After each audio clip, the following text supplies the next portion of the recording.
that meeting place as well. That's good to know. So having said that, I think that serves a little bit as an introduction also to our panel, this plenary session, where we get to talk about, well, as you can tell from the title, it allows us to talk about just about whatever we want. And that is perfect because we have an absolute star panel with us today to talk about these issues. We also wanted to take this opportunity to acknowledge the fact that we are talking about these issues whilst there is a horrifying war going on in the midst of Europe. And that is something we need to acknowledge and think about also in terms of the concepts we are talking about. We will hope to end on a positive note of courage and hope, which are also core concepts of this session. But that means we will, before that, also delve into the depth of despair, you could say. And having said that, let me first allow our fantastic panelists to quickly introduce themselves. So I'll ask you to start, Annick. Can you hear me okay? Yes, okay. Hello, I'm Annick Wibben. I'm the Anna Lindh Professor for Gender, Peace and Security here at the Swedish Defense University in the War Studies. So I do all the things that are listed here and then some. I have been here at the Swedish Defense University since January 2019. Before I was in the United States and many other places. And my work is broadly informed by a feminist perspective. So I'll be talking a bit about that as we go through our questions. Wonderful, thank you. Björn-Ola. Yes, hello. I met most of you before, I think. So my name is Björn-Ola Linér. I'm a professor in environmental change at Linköping University and at the Center for Climate Science and Policy Research. And I think perhaps mainly I'm here today because I lead, to our knowledge, the largest research program that looks at the interaction, the linkages between a changing geopolitical landscape and sustainable development in neighbors, so the biodiversity goals, climate goals, the whole UN agenda, which with several Swedish universities and research institutes, which are part of that. And we are very happy to have Robert on our board. Fantastic board member. When you don't have time to write, you can be on boards at least. That's good. Good. My contribution is somewhere. And finally, Michel, and I'll ask you not only to introduce yourself, but also introduce us to the broad topic of today through art. You're welcome. Thank you. Let's see here. Okay, just a second. If I will introduce myself first, I'm an artist and a sculptor, and I have been working with existential questions like life and death, darkness, mystery. And 2015, I got a question from the Raoul Wallenberg Academy. If I could do some concept things for high school students and students at university to explain what human rights is. And sorry, so this is the first picture. So I did a concept idea by making 30 different black cubes, 1, 2, 3, 4, and each one was for the human rights. And these 30 cubes were sent out in Sweden to different schools, empty. But with an education program for students and for the teachers to learn about the specific human rights they get. For example, number 1, the right to live, or the right freedom of expression, for example. And then they were working a group in the school for 2 months. And then they have exhibition for the school to express what human right is. And the tool was art, music, theater, poetry, whatever. It has to be in the culture field. And after that, the whole school was invited, and they could see and understand human rights in a different way. And after that, they sent this container or black cubes to the center of the town, and the media was invited, and you can see, for example, in the town of middle of Sweden, the headline was, on Saturday, there will be an exhibition of a mysterious black cube in the center of the town. And the Burgmeister or the politician was there, and there was song and everything. And everyone was coming and see. And that happens in the same time in all over Sweden. And after that, all these 30 cubes was sent to Stockholm, to the Royal Garden here. And you can see all 30 cubes with different exhibitions.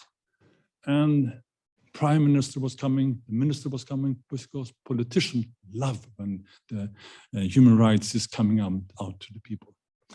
And after this was 2015, 2016, 2017. It was a real success all the time. And after that, the government said, this is a really good things about Sweden. So they were sending it out for Europe. So this is from Paris. So the same concept, Belgrade, Madrid, Berlin, sorry, yeah. I have a special thing, this was just ringing in my ears, not in yours, sorry. After the Europe tour, it went to the United Nations in New York. So, and that's became, in a way, a worldwide education about human rights using culture and art. 2018, if I just go on, I have 3 more pictures. I just take one more. Is that okay? Because then I said hello to the Raoul Wallenberg Academy and said, now I should do the same thing, same concept, but I will do it by myself. So planning was to make 30 different cubes, but I build sculptures from my hand. So this is the first one. It's about the right to live. It's, as you see, just simple cube, but it's melted guns. So it's about, in Sweden, there's around 40 to 50 young guys murdered every year in the suburbs. And so this was a sculpture to symbolize the death of these 40 young guys. So it has shot holes. You can't see it, but in the night you can see it as it's lights. So it's a way in the same existential thing I was started with. As you can see, they are not living, but the souls are living. You can see it like stars in the heaven. Yeah, if I stop there, I can go on after on the panel. Well, that's wonderful as an introduction, and I think it connects so well your art and your focus on human rights to what we agreed would be one of the common themes, despite our different backgrounds and areas of interest, and that would be to place the human or the individual at the center of what we are currently witnessing, for example, in Ukraine, but also in many, many other parts of the world. Because quite often when we study conflict and war, or when we study climate change, the human becomes sort of an abstract thing. The human is lost in arrows on maps or political interests of actors or in floods of refugees, as we sometimes call it, in degree changes. And therefore, not exactly finding then what does this mean for people on the ground. We talked in the panel about the victims of Hurricane Katrina, for example. What are their perspectives as we speak about the grander political scheme of things? And I thought maybe Björn-Ola, you would start, because your expertise lies in that intersection of politics, geopolitics, and climate change. And from that perspective, what is the impact of war and politics on individuals? Yes. Yes, I think that's a great perspective. I think, in particular, since especially when we work with environmental issues, looking at the impacts, as you said, when we talk about over 800 million living in food insecurity, it's just numbers. So it's really easy to get that lost. And I addressed that the concept of ontological security already on Wednesday, which is a concept that has evolved in geopolitical studies to complement the national security and the human security aspects, which, and the human security we often are good at recognizing in environmental research. But the ontological security, that has been a bit lost. And that it speaks to the sense of being in the world and the biographical continuity, which is not only disrupted by environmental change, where we can see the displacement when it's clear in Fiji, Solomon Islands, and other, but also, of course, this displaced because of conflicts around the world. And that linkage is clear. And our colleagues from Uppsala Peace and Conflict Research, which is a part of the Ministry of Politics program, they have, together with international colleagues, really put the focus on the linkages between a warming world, the conflicts, and the displacement, and it's not a clear-cut connection. Of course, this seldom is in the complex world, but we can see with the warming world that becomes more frequent, even though we can't attribute it only to climate change, of course. But the connection between climate change, conflicts, and displacements, which really speaks to the ontological and threatens the ontological security of people around the world. And we can see the same in Ukraine with all the refugees coming in. And then, of course, the conflict in Ukraine, we can discuss that later. It has so many connections to the fossil world, but also a warming world and the strategies for a good food dominance in the world. But we can come to that later, perhaps. Yeah, and finally, Annick, with your perspective on this. Yeah, I mean, obviously, I'm going to talk about gender since that's my task here. But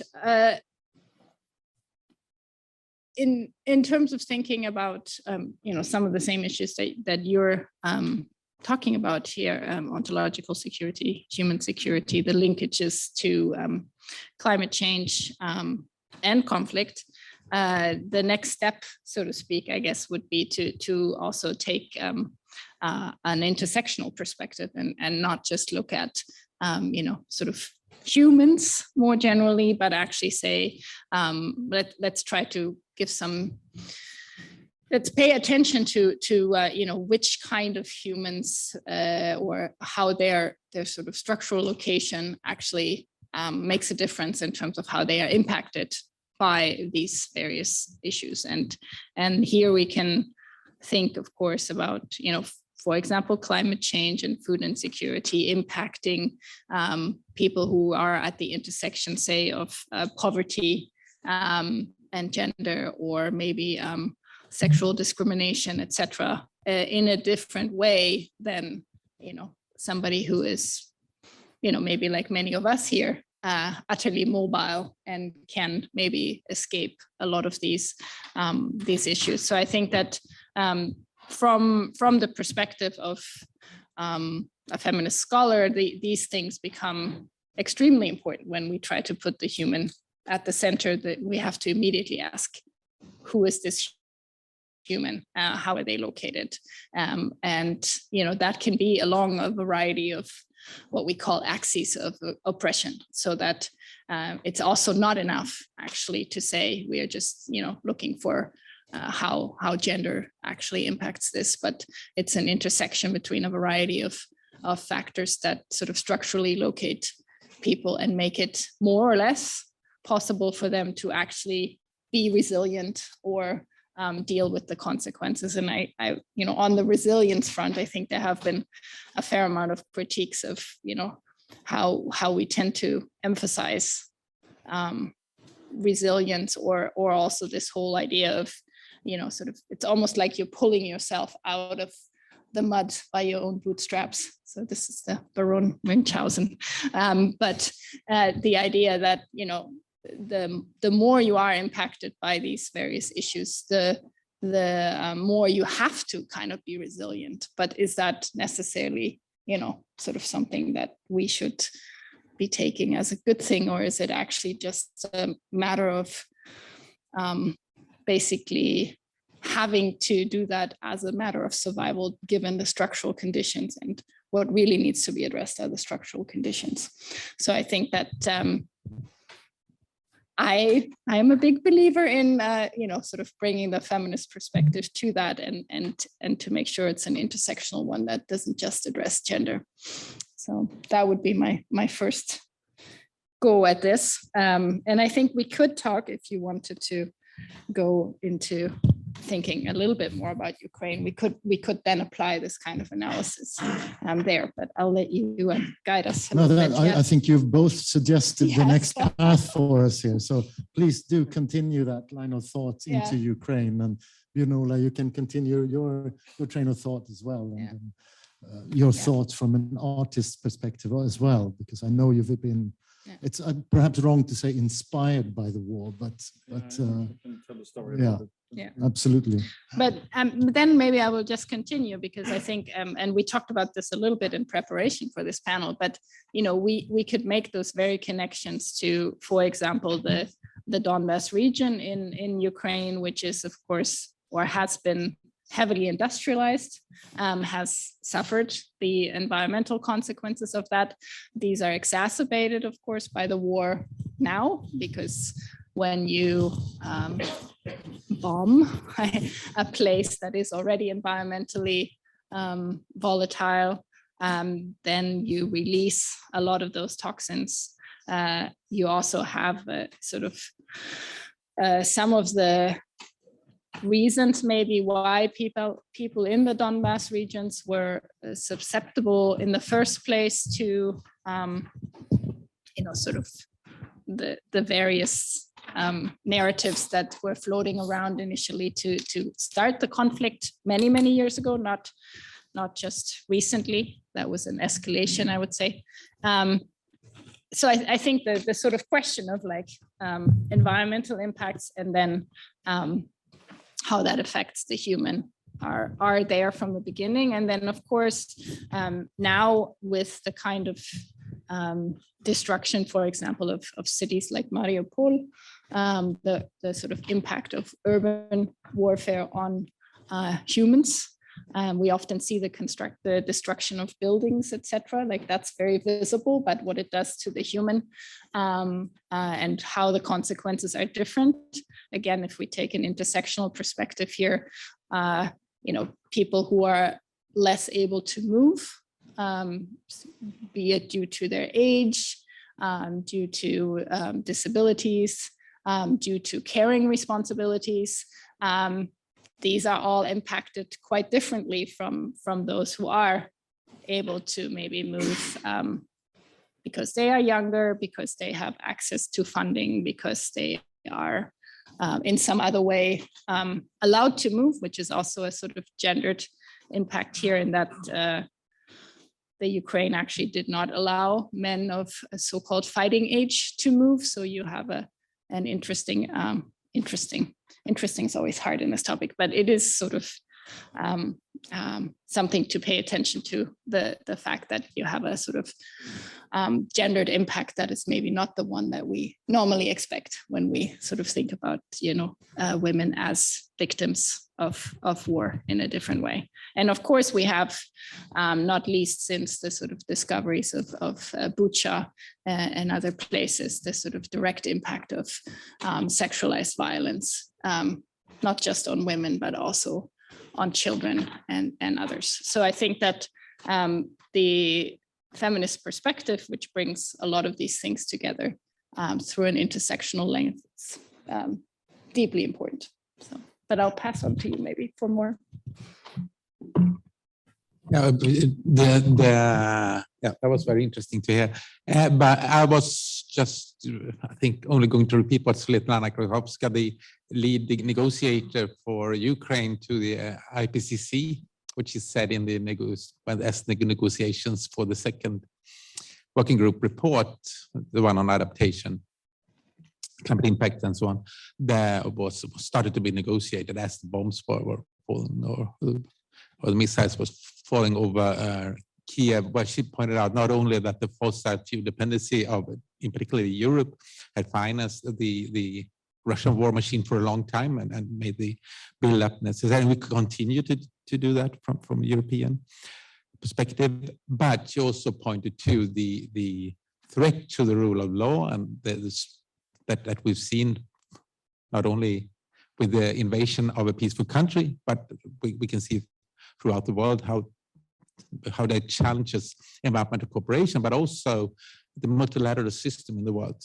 That she pointed out, but also to the water situation in the Crimea, the occupied Crimea, and the southern and eastern parts of Ukraine, which is a part of the conflict. I mean, it's clear when you see the Russian military strategies that also to secure the access to water to Crimea. And that is, of course, also linked to agriculture. We know that it is a Russian strategy to become a world leader when it comes to, in the global world, in particular wheat. They are already the largest exporter of wheat, and the winter wheat is expected to increase with the global warming. And a lot of the winter wheat, especially you can see in the areas of Russia being next to Ukraine. So that it's that region where a lot of the winter wheat will be expanded. So of course there is a clear connection, and we know that food is being weaponized, and we can already see how that is used to and impacts the rising food prices, which already were really tough after COVID-19. Now it's one of the most acute challenges we have in the world, speaking of. And then often the women and the disempowered are those, of course, that will be affected, and there will be a huge rise in the number of people who live in food insecurity, live in hunger, and will suffer from hunger, which is and I don't know why we don't have more eyes on that, whether there is more discussion on that just yet. I'm sure there will be, because we will see extreme tragic consequences in the autumn, I think. Thank you. Michel, we're seeing tremendous destruction in Ukraine of culture as well. What does that do to a people? Before that, I can show another sculpture who is made in the middle of a conflict, middle of a war. It's from Addis Ababa in Ethiopia, and I've done it it was inauguration for 1 month ago, but I was arrived to Addis for 2.5 years ago, and this sculpture is for an anniversary between celebration Ethiopian Swedish cooperation. So this is a sculpture about the symbol is everyone is equal, but after a couple of months, I started the sculpture. The war became in north of Ethiopia, the Tigray War. So the symbol of the idea of the sculpture is in 3 parts. As you can see there's explaining unify, peace, and hope, which was. The line was perfect for Ethiopia at that moment. They tried to unify the country. It's 83 different languages, and they really want peace, and they want hope also. So, in a way, this is also a very good sculpture for Ukraine or Europe. You know, so, and it's a stone from outside Ethiopia. That's also the idea that it should be stone million of years old. It's the Ethiopian culture in a way, bring it from the rock and cut it in 3 pieces.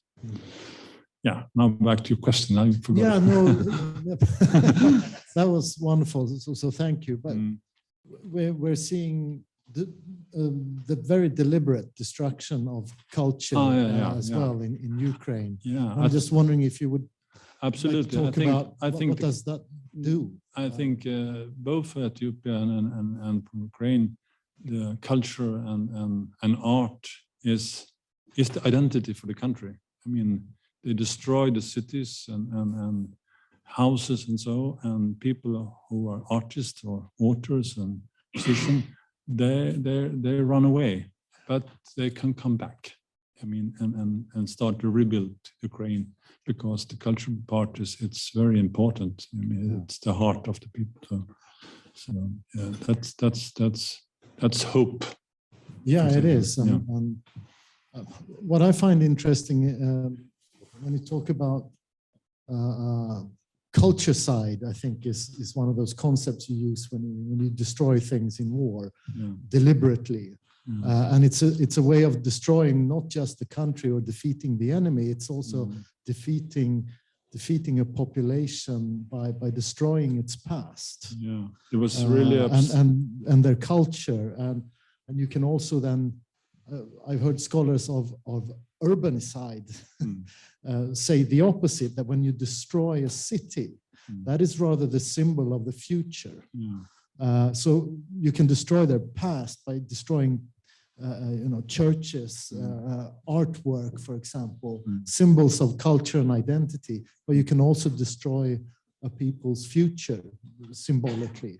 And I think culture is probably on both sides of the now and the past and the future spectrum, so to speak. If you remember, the people was running into a theater and they were bombing and it was really upsetting, about that. So, I mean, there was like a church, but it was in the heart of the culture. So, so that's right.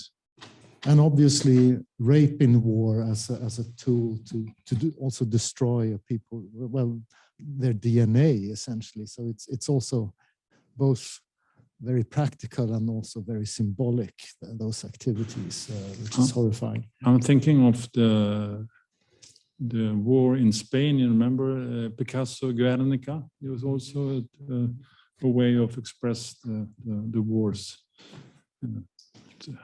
Terrible things. I'm looking at the clock, and I think we need to leave those depths of despair that we promised, because I think we've hit that low mark at this stage. And I think we should start talking about the future and finding that courage and hope somehow. And that's why I thought we would shift to a future when the guns have hopefully stopped and we are rebuilding something. We will rebuild Ukraine, obviously, but also somehow try and rebuild an international order. And we need to do this sustainably. And from your different perspectives, what will be key features in this rebuilding after this horrifying war? And Annick, I think I'll let you go first this time. Okay. I might actually not quite go to that future yet, because I actually think we need to maybe think about the now a little bit as well. And maybe start a little bit more from the despair and get to the hope. So let me try. But one concept that I think feminist peace research in particular has sort of brought to the conversation is the concept of the continuum of violence, which is the idea that basically, so on the one hand, we have a lot of approaches that make very stark distinctions between peacetime and wartime, or the time before war and the time in war and the time after war. Probably most people are familiar with that. But what I think feminist scholarship has pointed out is that a lot of types of violence, and I think again we can think about the slow violence of environmental environmental violence, basically, or violence that is that transcends these supposed distinctions between the peacetime and the wartime. And instead, we see sort of continuities. And that means also at the same time that within war, it's not always war all the time, right? So there are moments of peace, I would say, within war, or moments where people create art, or where, sort of happiness also happens. And I think that that's something to remember at this moment, that, it's never all dark or all light in a way, but that, many might have read All Quiet on the Western Front. I mean, we had to all read this in school way back when, but, there's sort of description also of the moment when, you do actually see the field of blooming flowers, and that's sort of in the middle where you play soccer or something like that. So I think that that's something, I think, to hold on to in terms of hope, maybe at this moment, that there are people right now in all the places in Ukraine, and not just in Ukraine, because of course we have many ongoing conflicts around the world, that are creating these moments of peace, or holding on to sort of good things. Good things are happening in the middle of all of this. And also that there are, at this moment, and we talked a little bit about what I think people can do. There are a variety of organizations and activists and individuals on the ground who are actually doing things to, for example, support, whether it's elderly who need support, or whether it's people who have been affected by, say, sexual violence, or so these things are ongoing. And I think what we can do sort of as outsiders to help is to actually support those local efforts. And there are, calls for support from local activists, whether they are artists or feminist collectives or others. So I think that would be one thing. And then the second thing I would say more generally, maybe, and that again is sort of a now and after, or now and continuing, which is that the so-called Women, Peace and Security agenda of the United Nations, which actually mandates paying attention to gendered impacts of war and conflict, that hasn't been fully mobilized. So I think we could also put pressure on our governments, on the EU, on NATO, and all of these actors that are involved to actually mobilize the tools that we have to pay attention to the varied gendered and other impacts now and then in the rebuilding as well, because we know that if we sort of have it only as an afterthought, and I think the same goes for sustainability, but I'll let you talk about that, then once the structures are put in place, it's too late. Then you're just adding, you're sort of banging against a sort of structure from the outside. So it has to be part of the conversation now, basically part of the conversation when we're having peace talk, and part of the conversation of how to rebuild afterwards. Björn-Ola, the environmental perspective on this. I remember back when I studied war studies at King's College, there was a much too positive quote about the impact of war on humankind and society, sort of saying that it brings out the best in men and it transforms societies, leads to technological revolutions and what have you. It was always a bit disturbing to me, those quotes, but it also highlighted the tremendous transformative impact on big disasters like war. Or we could perhaps also talk about the pandemic as one of those immense moments in history that we showed an ability to change that we thought perhaps we didn't have, or that we have at least used as an excuse not to change in relation to the building a developing or a sustainable society. So what are you seeing here? Is it Is there any hope for a transformed society? Yes, definitely. I think that's already in the conversation, because as you rightly point out, disruptive events can often lead to transformation. I don't know if it often leads to transformation, but it provides a window where we see that our present way of life doesn't do us so much good, and we need to rethink how we live our life and organize our societies.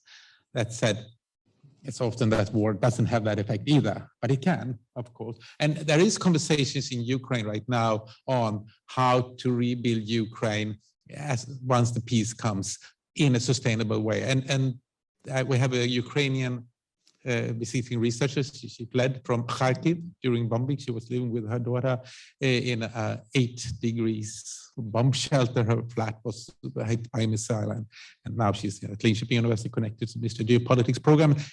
When she speaks about the rebuilding, the green rebuilding of Ukraine, it's almost, it's so beautiful. Even if, of course, she says also she realized the tremendous challenges for it, but it provides some hope and some all the despair that is still struggling, and she doesn't know when she can return to her university in Kharkiv, because when will the students even be able to live in Kharkiv again?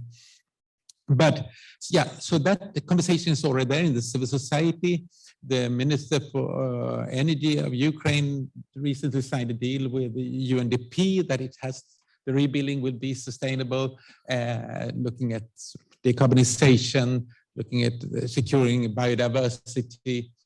So at least that's in part of the conversation, and also discussion with the EU is that the rebuilding will be in the spirit of supporting the Green Deal, and especially now with Ukraine giving maybe will be given status as a candidate country. We know the 3 leaders from France, Germany, and Italy.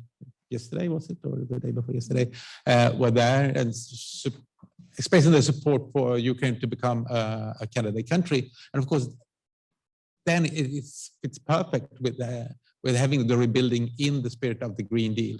And the Green Deal, as you know, looks at decarbonizing Europe, having a healthy Europe, thriving biodiversity, green jobs, etc.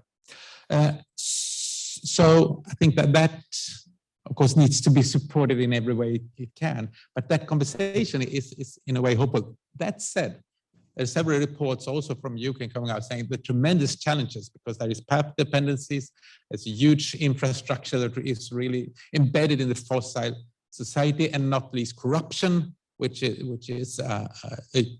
will be a huge challenge when the rebuilding comes. So of course there are great obstacles, but we have to listen to my colleague from Kharkiv, and that would please give us some hope that the planning is there. Then if you look at, if I have time, yes, on the international stage, this is deeply disturbing. I think we are heading towards 2 blocks now, with one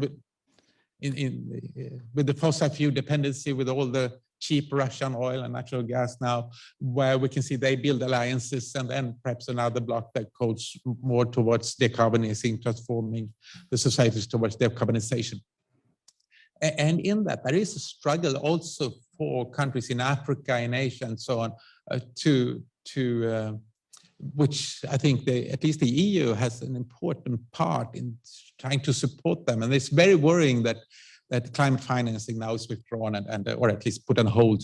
And so because all those alliances, the green diplomacy will be essential in rebuilding trust, but also the rule of law. We see a threat to democracies all over the world. And of course, we know that the fossil fuel dependencies are not, it's often, in many of it doesn't help in democracy with the fossil fuel dependency. We've seen that throughout the world. Of course, there is a lot of countries like Canada and Norway, and so that where you see the opposite. But we can see that many of these countries are where the democracy index have gone down. So it's extremely important that we use this also as an opportunity to rebuild trust and resume the role, not least for Sweden, to be a broker in a more divided world again.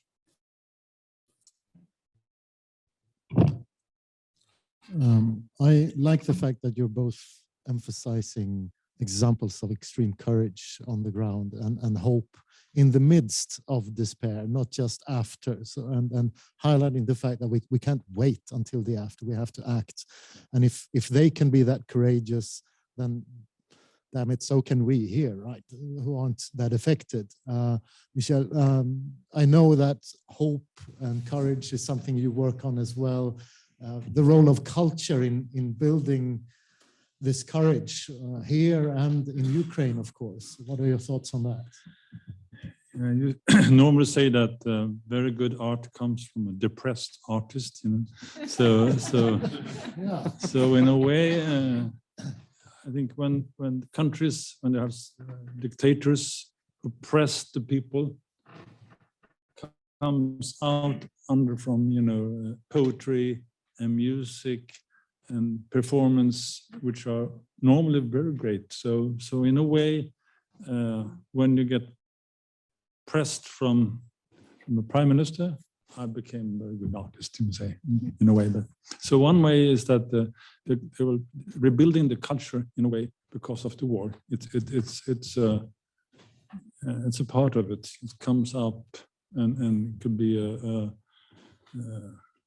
like vitamin for making the new Ukraine. So I have another picture if you can. It's the one outside. Yeah, Wonderful. you can see it when you're leaving, and it's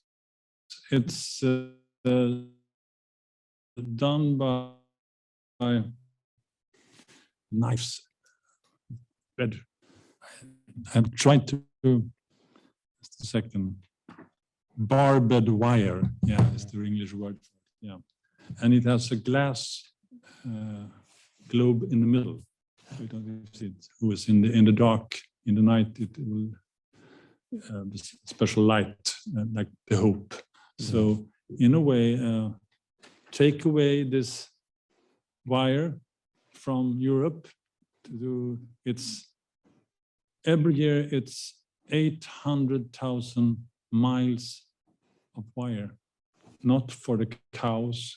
It's for locked in, locked out people now. So that's a depressing part in a way. Yeah. So open up. Yeah. And be free. Yeah, I think if I'm allowed a little reflection myself.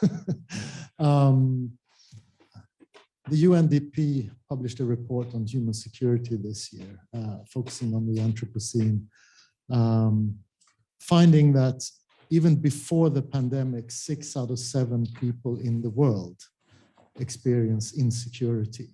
And that was despite the fact that we were richer, healthier, and less affected by war and violence than in any time really in human history. So you got to wonder, why are we then more and more insecure while objectively through the statistics we should be the opposite? And a hypothesis that I would like to explore it has to do with agency. That it's not that dissimilar to the mutually assured destruction through nuclear weapons during the Cold War, which sort of felt hopeless. What am just hanging over us, and we feel very powerless, and that is climate change, obviously. And when you add that with the political changes, with the polarization of societies, it's very hard for an individual to feel I have the power to change this, to have an impact on this world, because it's coming. The globe is warming, and it'll have an impact. And therefore, I think one of the real solutions, not just to tackle the problems, because that is something we have to do, obviously, but also to find that courage and to restore a sense of security and hope, is to try and build agency somehow into the picture. And the question that then it becomes a really difficult one, obviously, of politics. But we're seeing some wonderful examples out there. Fridays for Futures is obviously a scream for agency in a world where young people feel that they have no voice. And there are probably a lot of other examples. So I think as I'll give you the opportunity. I had my final reflection already then. I think I used up my time. If you would all, from your perspective, sort of send a last thought of you don't have to be hopeful. You can also find strength in depression and despair, so to speak, as a good artist. But a few last words for the audience on the topic. Michel, you can start, please. Yeah. The name of this sculpture is Hope and Despair. So that's the point. That you can always have the hope, and I think my method is that to spread the culture and to make new poetry, music, dance, theater about this war, and to spread it in that way. I think that's a good way in theaters, museums, churches, in the street. Spread the culture, and people will maybe touched and fight for freedom. Yeah, that's my point. Thank you. Björn-Ola. Yeah, some glimmers of hope, I think, is that, which we've been discussed throughout this conference, the focus on the need for societal transformation, that is acknowledged. We start with perceptions, the acknowledgement of what is needed, and of course, it's not easily done, and there's a lot of challenges, and maybe we'll come only a bit along the way, but to start with that recognition, I think, and that's so enshrined in international organizations, in countries and in organizations. So that starts a whole new conversation of what kind of society we need, and what would make our lives worthwhile and make us happier and more prosperous or healthier or enjoy life better. I think that conversation is there now, much thanks to arts, but also the realization that this is an untenable situation. When apartheid was in post-apartheid, it was introduced this transformative scenario planning. It also be used in the peace talks in Colombia and so on, where you meet, you don't agree, you have people who have been enemies or completely different standing points, but you meet if you all agree that this current situation is, you can't have that anymore. You need a change. That's all you have to agree on. I think that's, and maybe that's where we are now. We have a lot of disagreements and so on, but I think that realization, this is untenable. We need something new, a new society, new ways to life. That could be some hope. Then also, Stockholm Plus 50, we put a lot of emphasis on where the trends have not been good when it comes to biodiversity, climate change. But of course, a lot of the environmental problems like acidification and transboundary air pollutions with sulfur and so on, we have seen a lot of improvements. So we also know that acknowledging and starting to deal with environmental problems, also the transboundary ones, we can see some progress there. So we also need perhaps to be better to bring up the positive stories, because we while not forgetting sort of the tremendous challenges, not the least biodiversity, which will be the big one the coming decades. Can I say one thing more? Two finger there before Annick gets. I will say to all of you that you are all artists, and you can all fix this one big sculpture. It's 15 tons, because I have the model here, so you can see. You can start with a small one, and then you can get help.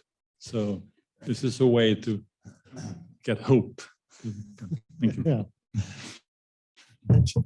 Annick. I would say maybe two-ish things.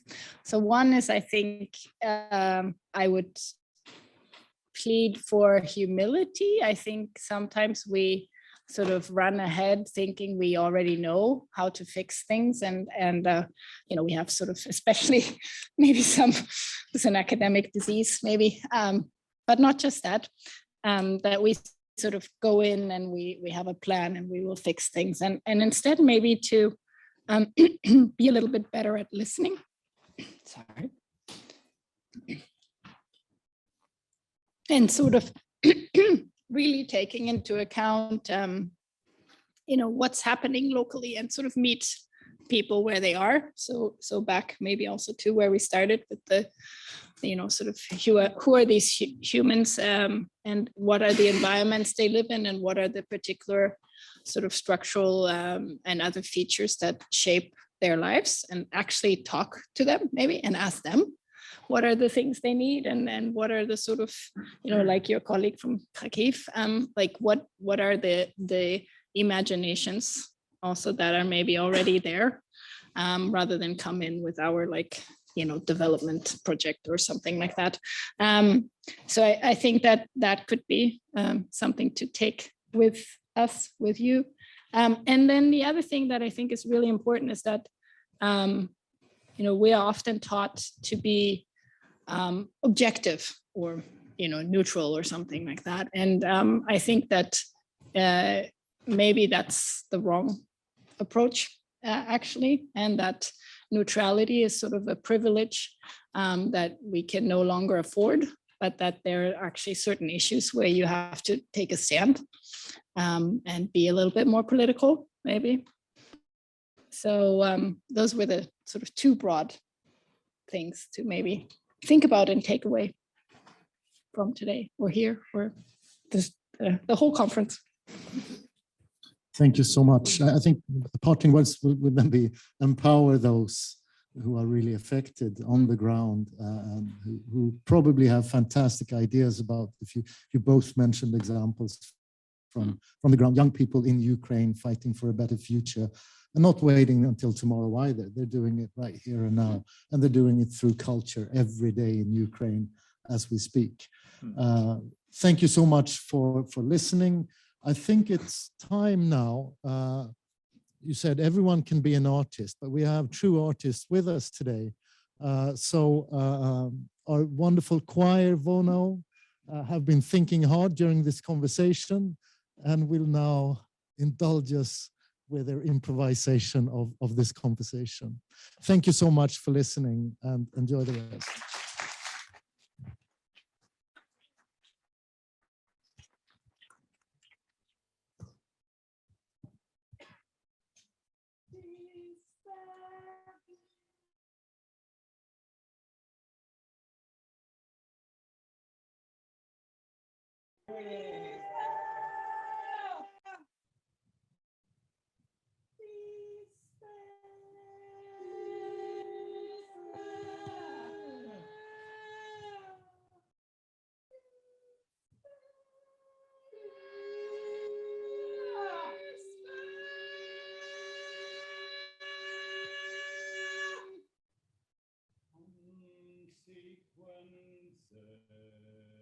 Brutal consequences.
Wow. What 65, 70 minutes, such a competent, interesting panel, such a wonderful performance by Vono. Again, a sixth time. I'm so impressed by the strength and necessity of academia, art, and artistic performances to come together for sustainable development, for courage, for hope. As representing the conference organizers, we are of course very happy with this final event. As a representative, as the president of ISDRS, I would also like to just, as a little token of appreciation, tell you that we, of each four of you and for the entire Vono ensemble, will plant 10 trees for the One Tree Planted initiative. And Robert, Annick, Michel, Björn-Ola, thank you very much. And Robert, a little special thanks to you because it was in your office 3 years ago that we decided, the 6 of us in the universities decided to actually take on this and organize a conference like this. And that makes it a bit special. That's where we started, and at your university with your colleagues, that's also where we are somewhat setting or soon will be setting a final point and having a mingle in just a few minutes.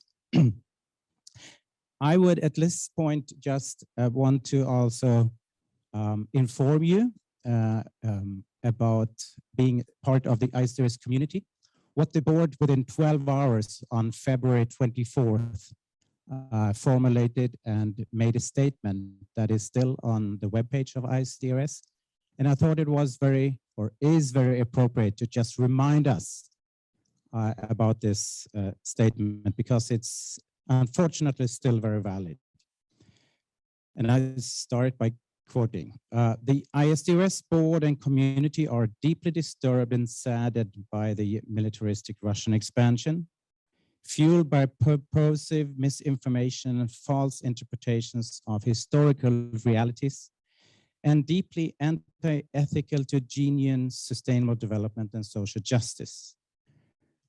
We declare our strong solidarity with a free Ukraine and its people, and fully reject the military aggressions imposed by the Russian government. This represents a blatant violation of international law and a denial of the UN Sustainable Development Goals. As a global scientific community, ISDRS is committed to global peace and sustainable development, not war and overexploitation of nature and people. We harshly condemn this ongoing attack and demand an immediate end to all violence. We are in strong solidarity with the bright scholars and students at many higher institutions in Ukraine, unquote. I think that these 4 days, the conference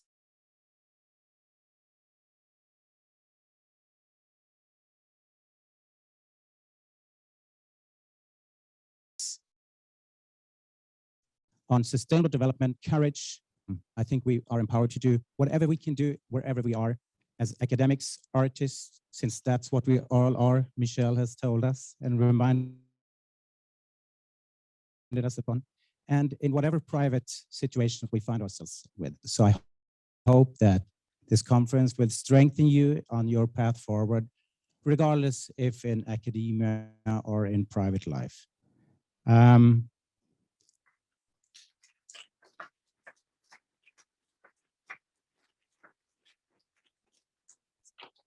Thank you, and there will be a bit more thanks in the later on. But I think you are, of course, happy to be getting off the stage if you want, because we will we will have a few more things to clear off. for instance, where the next conference is. But a big hand.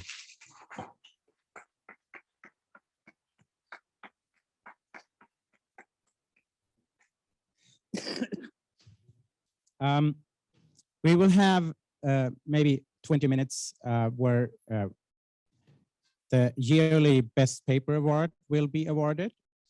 We will also, as I've been told, have the prize winner with us online. I don't know how it will work, but that is something that many student, staff, people here that have been guiding us throughout the weeks here, or days, weeks beforehand and days. Wow.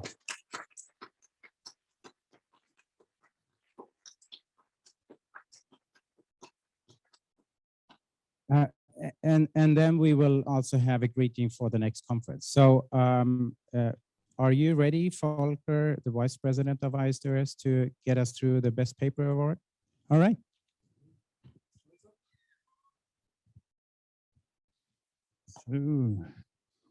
Pardon? Yeah, sure. Share it. Share my slides. It's fine.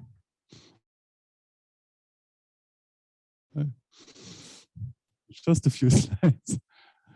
It was planned for half an hour, but now it's for 15 minutes. So, and happy to share with you the Best Paper Award.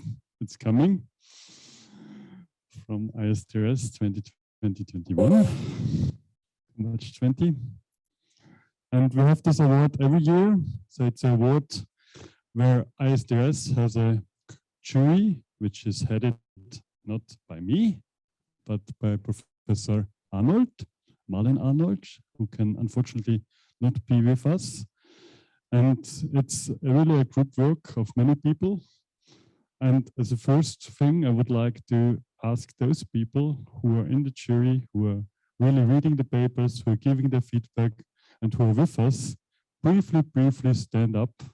I know, Walter, you are among them as a past president. Maybe you could stand up as first, and all the others also who are here. So, Robert, are you also in the jury? No? Not this year? So, are there other jury members here? Anybody else here from the jury? Yeah, please, Roberta. So, wink up there. Rachel, I was myself also in there. So I'm so happy and so thankful for everybody who is doing this in the jury and doing this hard work, in particular Professor Marlin Arnold, who is taking over this job. And it's not few work. It's really much work. Yeah? So, and we a little bit streamlined it already in the last years, because before it was really much work actually. So.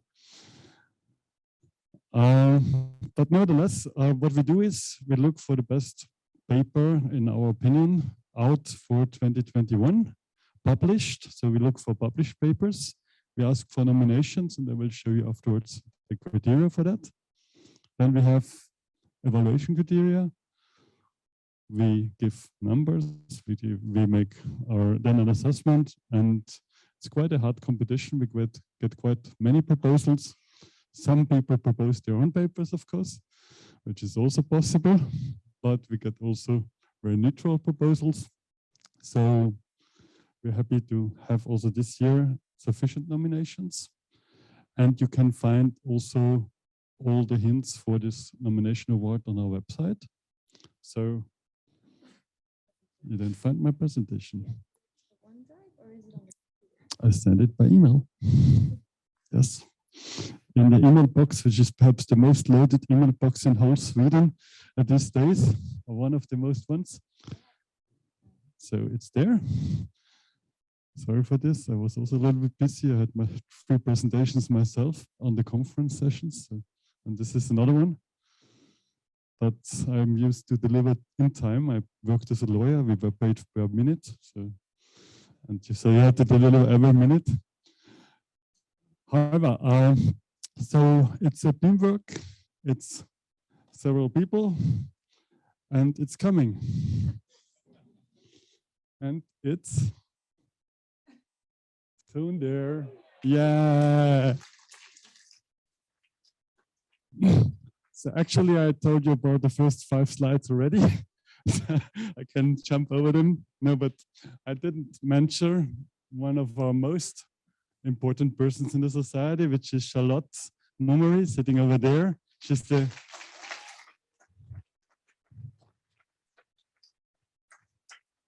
assistant of the board, and I would wonder if not anybody of you had already one email from her, either chasing for money or asking for contributions. So she was also very helpful with the award. There you can find the award. These are the nomination criteria I mentioned already, are published in 2021 in English, please. I cannot read every language. Well, for learning Swedish, which is quite easy for me. Then a toy number and so on. So you have read it all already. Selection criteria, shorter, but quite tough. And this is the shortlist. So we had 6 papers identified as a shortlist. And I will not read everything because we have still people waiting online for us to be with us. But you see a wide variety of papers, wide variety of topics, 6 papers up there with different numbers also of authors. So some are single authored, and that's quite nice if you get a single authored paper in this shortlist actually. And some have more authors. There you see the papers now really in something like screenshots from different journals, different publishers. So it's a really broad variety. You might see perhaps some of your own papers. Rachel was our last year's winner with his team in one of the papers. So glad to have you this year in person with us. And what can you win? Annual membership to ISDRS, some trees planted, and the best thing is the invitation to the conference, which is next year, perhaps quite nice setting. Of course, Stockholm is also a nice setting, but this is quite a setting which you perhaps, if you're in Europe, so around Europe, cannot get everywhere. So yeah, so we have something for you. So ISDRS Best Paper Award. The selected winner is the paper that shows. It took me quite a long time to think about how I should present it. High-level qualitative analysis approach addressing. You can read quicker than I speak. But we have also a selected uprunner.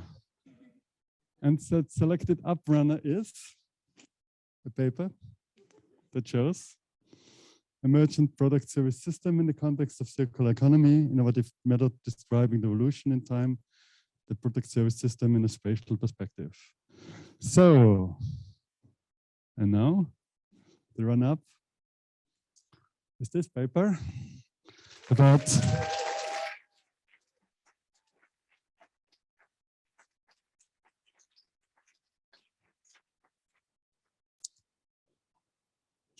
yes, something.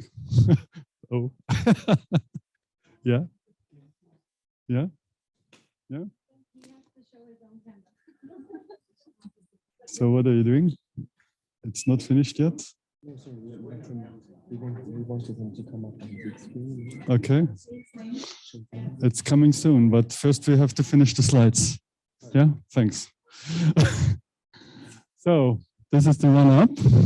And you have read in meanwhile all the title. We have also some of the co-authors here. We have, and I read before, I can't write the title, Towards Territorial Product Service Systems, a framework linking resource networks and value creation. We have also a statement from the paper co-authors for the community of ISDRS. And I will not read every line because you can, as you know, meanwhile, read quicker than I speak. Not a quick speaker. But the co-authors here thank us and yeah, send their greetings from the Gresting community, from the University of Graz. Here it's a co-author group that is with us.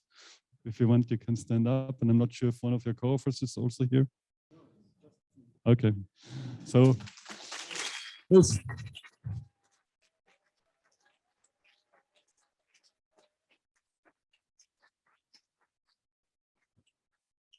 Good. Still, we don't know who's the winner for this year. Winner who gets the journey for next year's conference, where we don't know where the conference is yet. So this is the winner, and this is a paper about blue economy, published in Nature. Several authors, enabling conditions for equitable and sustainable blue economy. And we have the winner with us online, and now you can link up your computer. It's already in there, or do it for me, please. I'm totally helpless. But you have realized in the meanwhile. Is he there? No? I'm here. Can you hear me? Hello? Pay no attention to the man behind the curtain. Yeah. Do you have a video too, or do we speak to you in the black box? If you put on your video, we can see you. I think it says my video has, the host has stopped my video.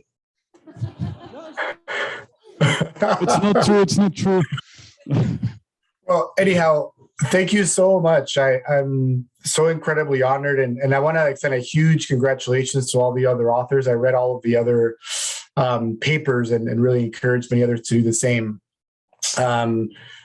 I jumped in on the call just as someone was saying the importance of thinking about people on the ground and of sometimes letting go of our quote unquote objectivity in this field and really, not apologize for thinking about equity and about marginalized populations. And so I'm just really happy to see so many people embracing this and putting it into their work.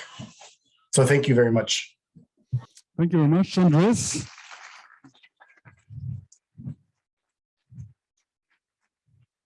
Thank you for your kind words, and we hope you stay a few minutes with us, and maybe we achieve your video. So there I am. See what you look like also. And you heard what you have won. You heard what the journey is, but you don't know where the journey goes to. And I think we have, as a next, do we have him up there? Yeah. Hey, everyone. Thank you so much. It's a little bit early here, but not too bad. And I think the last 3 years, we've all grown accustomed to these calls. This is actually great. It's already like after 7:30, so it's perfect. Okay, so happy breakfast. Good.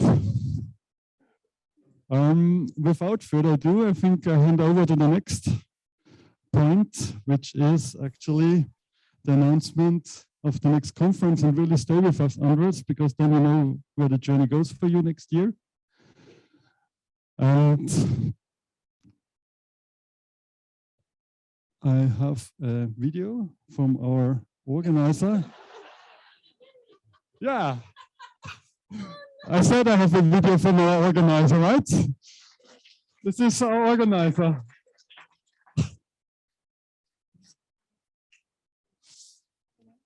So I have a video from our organizer from this year's conference, and now the video from the organizer from next year's conference hopefully shows up soon. I don't say who's the organizer for next year's conference. We still have to sign an MOU with them actually, but that's not in my competence anymore. Next year's conference is planned to be not in Europe. I can tell this already, because we had now actually one online conference in Europe, an unplanned online conference in Europe. We had one planned online conference in Europe, and we had one hybrid conference in Europe. So a bit much Europe for us yet. And we have the habit as society that we switch between years, between Europe and other continents. And Yeah, then please start the video, start the welcome message from our next year's planned host. Is there a sound? I can hear myself. Let's see. Can you hear a sound?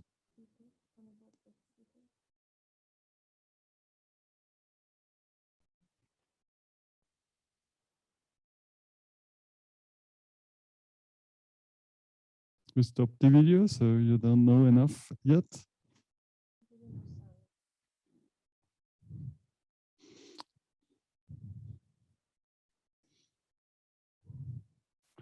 We have about 5 computers here, so it should work.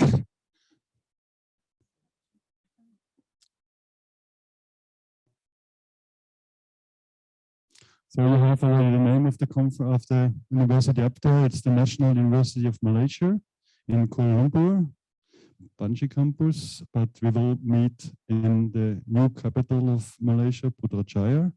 That's the planned area where the conference will take place. Malaysia is a quite amazing country. I've been several times there. I've been 1 year ago guest professor there at the campus also. It's a young, vibrating community. It's the best university in Malaysia, to my knowledge. And we have the opportunity also to have a board member there, which secures a smooth conference. And we have already agreed, see many hands up there. We have agreed that we go forward with this idea to go to Malaysia next year. We have already a planned date. Yeah, it started. Oh, it's from the computer. Okay. So we have already a planned date, which will be around mid-July. That's also what I can tell. And the date is. I think so. And then we'll yeah. Just let it roll. I keep speaking, you let it roll.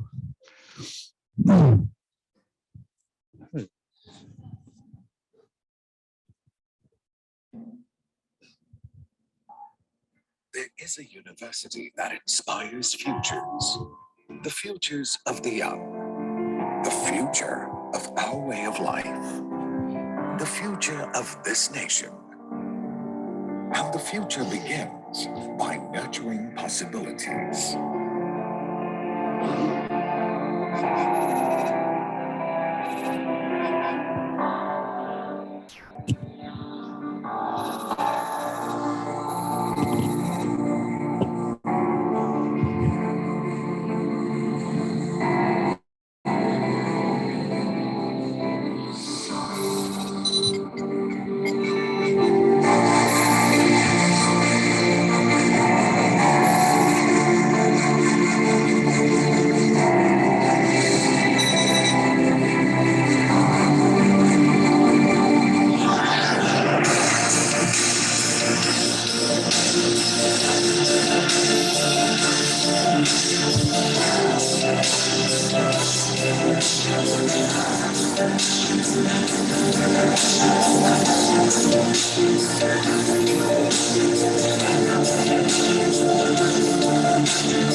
is here, now, where the possibilities are endless.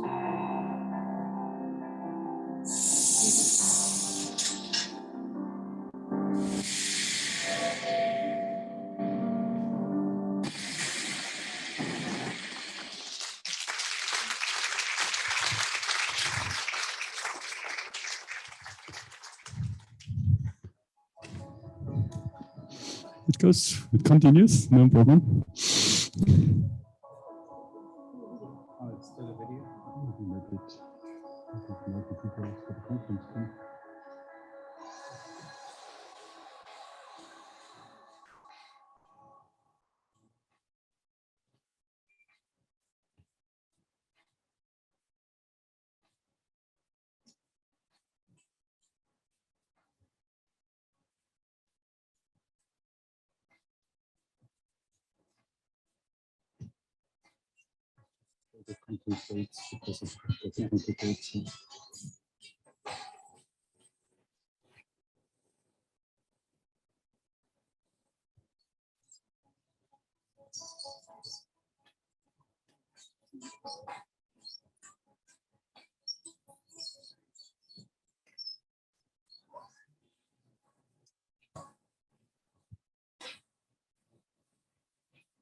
Now you see the dates also here, 10th to 14th. And thank you, our future hosts, for this.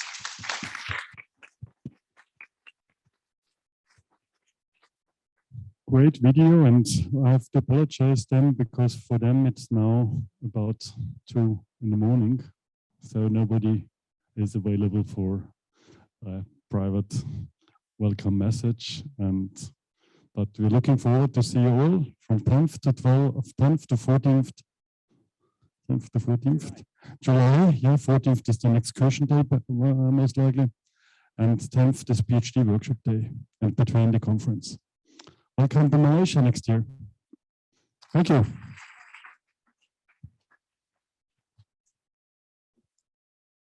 I know we should end, but it is really my duty to say a few words of thanks as well. And to me, it's been just fantastic days, and you have been so resilient in finding your ways through Stockholm and as many as 5 different university campi. Remember, Pierre? 1 campus, 5 campi, you told me. I know we have been far from perfect. I know of a few glitches before the conference, but overall, I've heard much happiness, much praise. There has been so much buzz going on. And I mean, just the sign that we had to push you into the plenary, not because the plenary was uninteresting, but because you were talking so much on the 3rd and very last break of the conference. Is just such a good sign. First thanks goes to, and I believe there are not many in here, but to the vice chancellors actually saying yes to this conference. And Robert, you are the one here in the room. I don't think that there are, maybe there are a few waiting outside with the mingles, so they will meet up there. But thank you goes to you and your colleagues. Robert, thank you. And those are Cecilia, Roger, Lars, Gustav, and Pekka. Thanks to the many track and session chairs involved in creating those 35 tracks and 97 sessions that we have been through. And that's just lovely. I don't ask you to stand up because most of you will be standing up. So I know you're all actually included there. Thanks to you all, and that's when you are attributed, and that you have been here on campus and online. And this has been the first in the ISDRS history that we have tried to do both, or tried to do three things, on campus, online, hybrid. So thanks for trusting us with this opportunity for the review process and for actually coming and participating.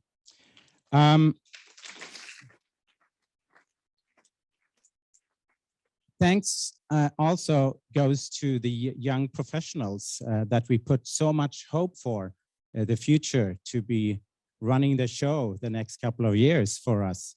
And it's especially, I'm thinking of the new professionals group, including Agnieszka, Xiu, and Saurabh. And I don't know if you are online because I know you're not here. So thanks to you. I would also like to take the chance to say thanks to 2 or 3 actually doctoral students. And Linhilda, are you here? I know that Marie-André is not here, but I know that our stand-up comedian from yesterday's conference dinner is here. Iria, thank you so much for working with the PhD day. And we had a lovely Tuesday. 50 PhDs presenting their research and coming from 20 countries. So it's just nice and vast. Charlotte Mummery, the assistant of ISDRS, has been thanked, but we give you a second thank. Thank you.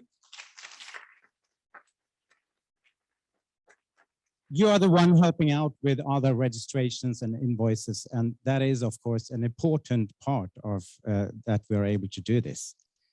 Thanks, and here we are a few more, and thanks goes to you all as student ambassadors that have helped front stage and backstage, been meeting beforehand, trying to learn more than 100 conference rooms and all the different ITs.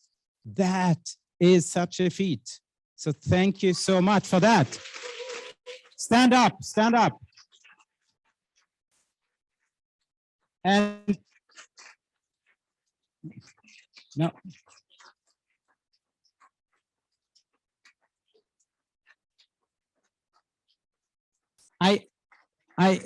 Volker, yeah, that's nice of you. If they don't want, they don't have to. But I'm actually asking 2 of you to come down, and that's, Volker, you didn't know that, but I'm asking Stella and Daniel. Where are you, Stella and Daniel? That's great. Come here. Yeah. So can you, Daniel needs to work in here as well a bit. Stella, you have been asked to tell a little why you are at all doing this. Yes. So. Thank you for this opportunity. Personally, I did this to just to know what this is all about, and also to involve with all of you and to see what I want to do in the future. And it's been such an inspiration, and especially in my track that they actually made me to be asking questions, and that was amazing. So grateful for that. And I hope you will continue for future students as well, so they can do that. And I've spoken to my friends here, and many of them say the same thing. There's a lot of things that they didn't know before, and they are very happy that they got the chance to do this. So thank you for that. Thank you, Stella. Daniel, why have you been around the last couple of days and the weeks beforehand? Why not is the simplest answer to that. First of all, my name is Daniel. I study culture analysis with a focus in sustainable development. So I'm quite like used to what you guys were talking about, most of you guys were talking about. And the reason why I chose to stick around or stay around for these 3 days, well, it's like it helped me know more about what I'm trying to study. And I got like a lot of ideas and a lot of kunskap. How do you say that? Knowledge. Thank you guys very much about like sustainability. And I got a chance to watch some presentations about basically stuff that are like a little bit shows a little bit hierarchy and like maybe both gender and sex, and also like hierarchy in the when it comes to the climate, if I can say it that way, about how the poor people gets all the shit, if I can say that, while like people that lives in the richer areas, richer continents, are the ones that are polluting more. I'm sorry, but that's how it is. And they are the ones that takes our stuff that is not good. So we are trying our best. And I talk to my colleagues that like we are always trying our best to do what we can and do everything we can to support each other. So yeah, that's what I have to say, I guess. Thank you.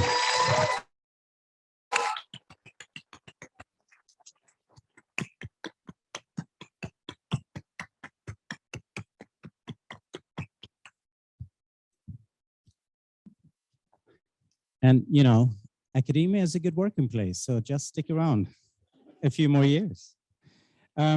Thanks, of course, also to the organizing committee. And first, I know that Anna, Karin, Becky, and Juliet can't be here. Maybe you're online, but we would like to thank you very much for being the segue to the Stockholm School of the Arts. And it has, as you may have realized during the conference days, been an integral part. Further, Malin, Johan, Stefan, Michael, and Pierre, and Michael may not be here, but could you please come forward, if it is possible. There has been several years of joy and pleasure and hardship sometimes, and I know that you have been somewhat lured into this a few hours here and then some of you really got stuck in this group. So yeah, are you so you know, it's you're good friends. Yeah, it's playtime. Yeah, you're right, we should go ahead. So just thank you very much, so much.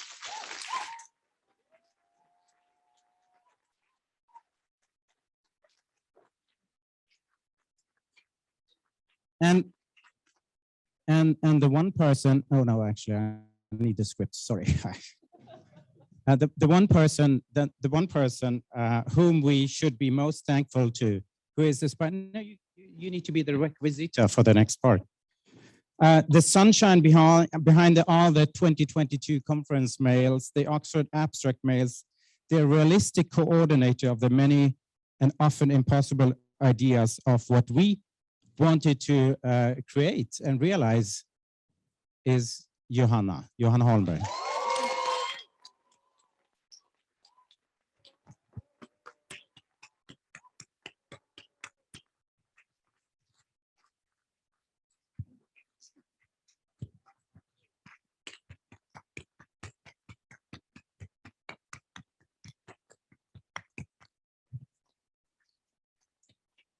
Thank you very much, and take the week off next week.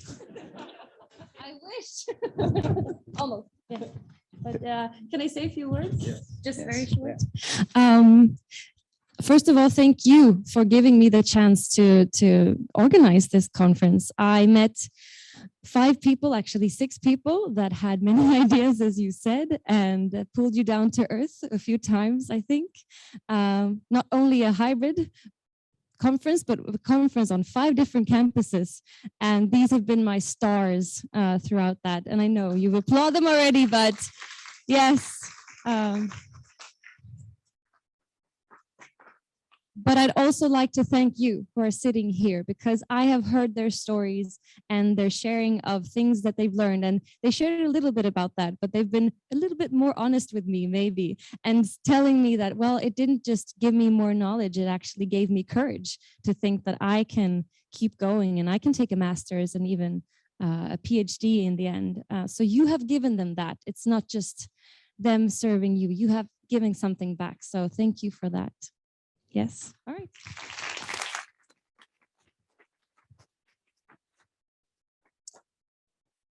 So yeah, the official final conference ending mingle is awaiting. But wait, one more thing. Do you remember who said that? No? Steve. Yeah. So I'm just honoring him a bit. Anyway, before the mingle, before the final conference mingle, we are providing you with one final performance. I'm sorry, but we just have to. And this time it is the final performance of the conference that I know of.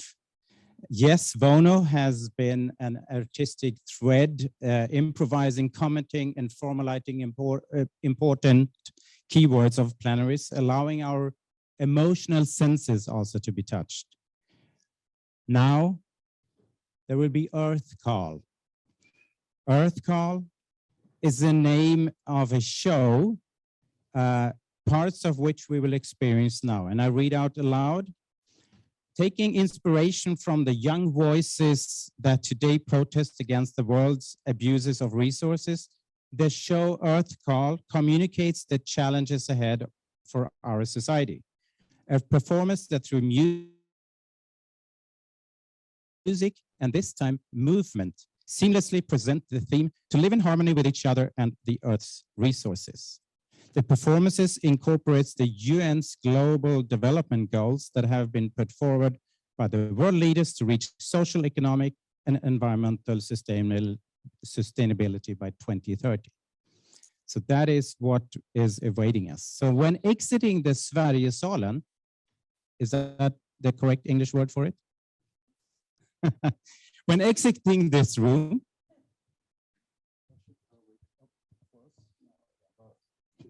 no, I'm sorry.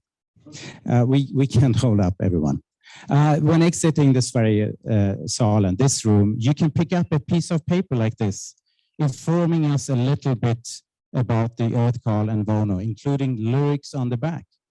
They will perform in the atrium, right in front of the entrance.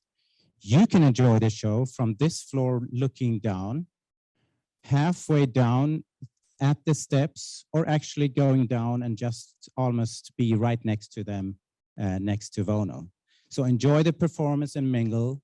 Thanks for me, over and out, mic drop.